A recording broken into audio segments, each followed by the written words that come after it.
I'll start at 10.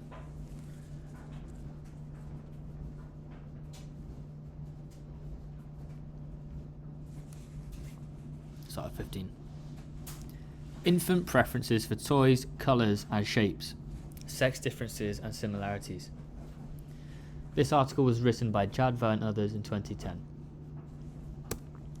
It is currently understood that children show clear sex-typed toy preferences. Girls tend to show more interest in dolls than boys do, while boys tend to show more interest in vehicles than girls do. The topic the article investigates is if colour or the shape of a toy may be of intrinsically different interest to males and females. The importance of this investigation is to gather a better understanding of what variables contribute to a better overall experience for human infants. Participants. The study included 120 infants aged 12, 18 or 24 months old. These infants were recruited through nurseries and mother and baby groups in London, UK. I believe the age range is important because at these ages theory of mind will have not yet kicked in, and this means the infant is unable to contemplate what is being studied and therefore not have a conscious influence on the results or the outcome. Some more information on the participants. The majority of mothers and fathers had professional occupations and held a university degree. 81.7% of infants were Caucasian. Onto the method. The method for this study included a preferential looking task. A preferential looking task requires an individual to be seated or stood in the middle of two images. In this case, an infant was in a dark room and had an image on either side of their head. This will be recorded, and the time the infant spends looking at either image will then be assessed to determine a preference.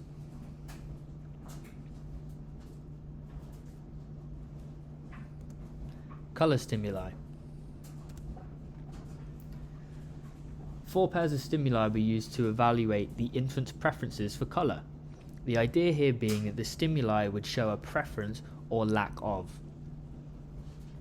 For example, perhaps boys prefer blue and maybe girls prefer pink. The investigators controlled for brightness, saturation, luminance and hue of the colours used. The colours used were pink, blue, pale blue and red. This study also tested the hypothesis that boys and girls differ in their preference for a car and doll depending on the colour of that car or doll. They did this by pairing the doll with the car of the same colour. For example, a pink doll with a pink car, or a blue doll with a pink car, or a blue doll with a blue car, to then see how the child reacts. Toy stimuli. 2 sex-type toys included a doll and a car. The investigators used the same colours as before. They did this to ensure that the relationship between toy and colour was assessed as well as toy preferences. To test the hypotheses that boys and girls prefer sex-typed toys in sex-typed colours, the study compared the doll to the car when coloured in sex-related colours. For example, a pink doll and a blue car.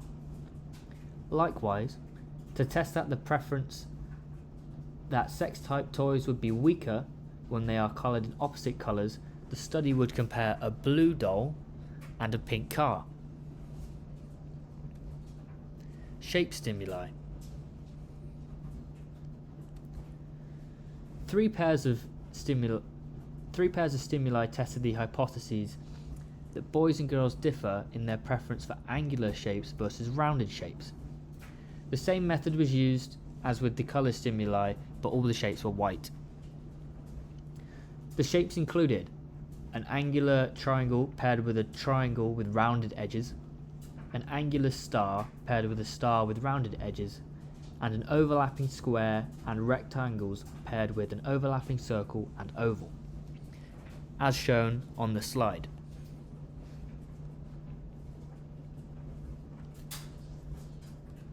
Onto the results section. This study found that irrespective of colour, infant males prefer cars while infant girls prefer dolls. The author states that boys may be reinforced for engaging with male typical toys and girls for engaging with female typical toys. The social learning perspective could explain infants' preferences for sex-typed toys by suggesting that the differential treatment of boys and girls begins at an early age. There were also no main effects found from sex or age, and no interactions were found for any of the three shape pairings.